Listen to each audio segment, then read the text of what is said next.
Oppo Find X9 Pro dengan X9 biasa ni dua-dua nampak macam kembar. But antara salah satu ni masing-masing ada kelebihan dan kekurangan masing-masing. Apa yang aku boleh katakan untuk Oppo Find X9 ni, dia boleh dikategorikan sebagai all-rounder premium. At the same time juga untuk Oppo Find X9 Pro ni, dia kira macam monster untuk kamera sebab serius gambar dia sangat cantik and dia sesuai untuk orang yang mementingkan kamera.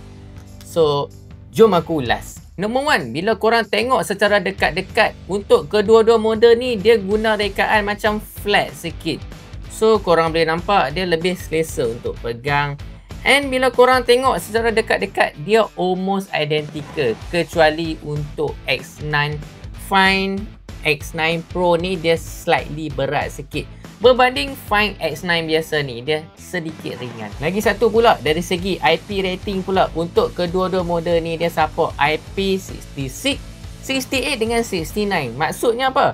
Meaning kalau korang, let's say kalau korang pergi macam tempat berpasir ke, dekat tempat yang ada air ke, air terjun ke, sungai ke, kalau terjatuh tak jadi masalah.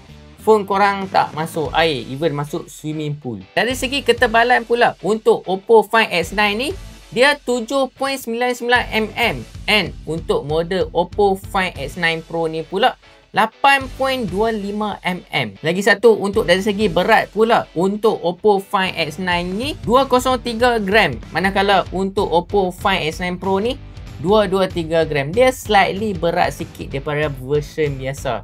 So bila korang pegang depan-depan kan, dia taklah noticeable sangat. Lagi satu reason kenapa versi Pro ni dia lebih berat, sebab dekat dalam dia offer kamera yang lagi padu. Lepas tu bateri dia slightly lagi besar daripada version yang biasa. Lepas tu dari segi skrin pula, Oppo Find X9 dia guna skrin 6.59 inci AMOLED. Lepas tu untuk Find X9 Pro pula sedikit besar, 6.78 inci. Dua-dua punya bezel pula nipis 1.15mm je. Lepas tu dari segi dua-dua model pula, dari segi brightness pula dia support sampai 3600 nits.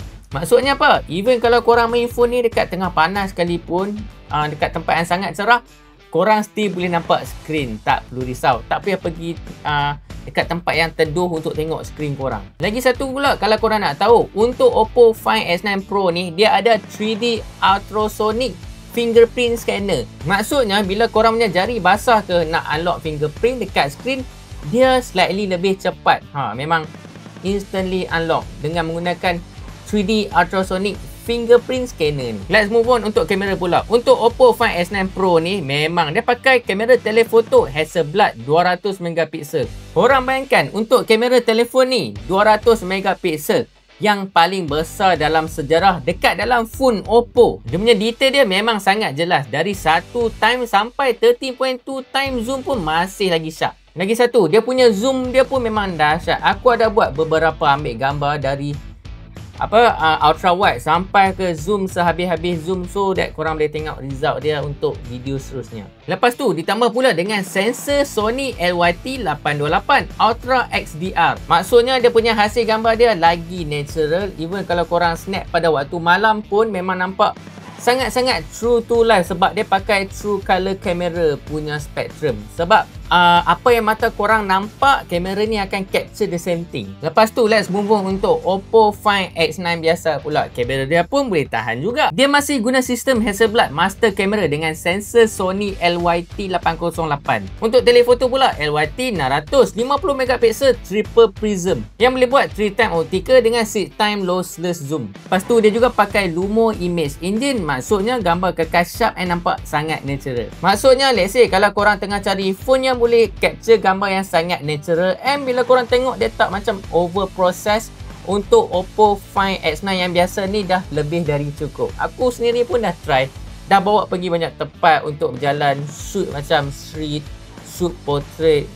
So memang aku sangat impressed sebab walaupun dia bukan versi Pro, tapi dia punya result dia, aku boleh katakan nampak macam kamera juga, sebab dari segi bokeh dia pun nampak sangatlah natural. Lepas tu let's move on untuk prosesor pula. Okey, untuk kedua-dua model ni masing-masing guna MediaTek Dimensity 9500 3 nanometer. Bayangkan, chip dari MediaTek yang paling latest, yang paling laju sekali, ada dah dekat dalam kedua-dua phone ni. Nak gaming, multitasking semua smooth sebab dia ada Oppo Trinity Engine yang pandai manage CPU, GPU dengan MPU, so dia tak cepat panas. Let's say bagi korang yang selalu shoot video lama-lama kan, phone kan selalu panas kan bila kita shoot video. Okey, untuk version Pro pula, dia ada cooling system. Cooling system dia lagi besar berbanding dengan X9 biasa. So that bila kalau korang nak ambil video lama-lama tak nak panas, disebabkan cooling system yang versi Pro lebih besar, aku rasa ini lebih sesuai untuk korang. Let's move on untuk bateri pula. Okey korang, untuk kedua-dua model ni dia pakai bateri silicon carbon yang paling latest punya teknologi, meaning diorang boleh sumbat bateri yang very large capacity, at the same time mengekalkan ketebalan phone yang sangat-sangatlah nipis, tak tebal sangat. Okey, untuk versi biasa dia ada 7025 mAh. And untuk versi Pro pula dia ada 7500 mAh silicon carbon battery. Korang bayangkan, untuk model flagship ni tak banyak yang ada bateri sebesar Oppo Find X9 Pro ni. Memang besar gila. So bayangkan, bateri 7500 mAh dikombine dengan flagship punya prosesor MediaTek Dimensity 9500 3 nanometer. So dia punya chip dia dah cukup sangat efisien, tambah lagi dengan bateri yang sangat besar. Korang bayangkan betapa tahannya untuk model Pro ni. Lagi satu, untuk charging speed pula. Untuk kedua-dua ni charging speed sama bila pakai wired 80 watt super volt, and bila pakai wireless charging pula 50 watt air volt. Apa yang aku dapat katakan, let's say kalau korang dah mula start pakai handphone kedua-dua ni, even kalau korang terlupa bawa power bank pun, aku rasa dah boleh survive seharian dekat luar. Last but not least, let's say kalau korang tengah cari smartphone yang macam ambil gambar cantik, dia seimbang, dia size dia tak over besar and nampak classy pula, nampak classy, aku boleh totally recommend Oppo Find X9 yang biasa ni. Let's say juga kalau korang nak macam the best among the best, kamera yang ada yang boleh zoom lebih lagi, bateri yang lebih besar 7500 mAh, aku boleh totally recommend yang versi Pro sebab dia slightly lagi better daripada ni.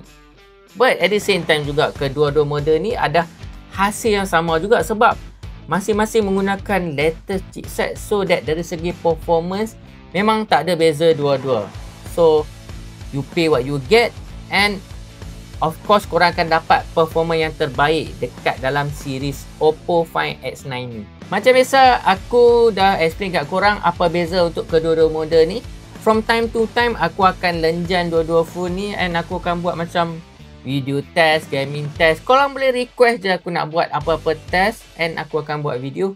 So macam biasa, kalau korang nak tengok lebih banyak review dari aku, jangan lupa follow, jangan lupa komen, jangan lupa subscribe, and stay tuned for more. Full amat.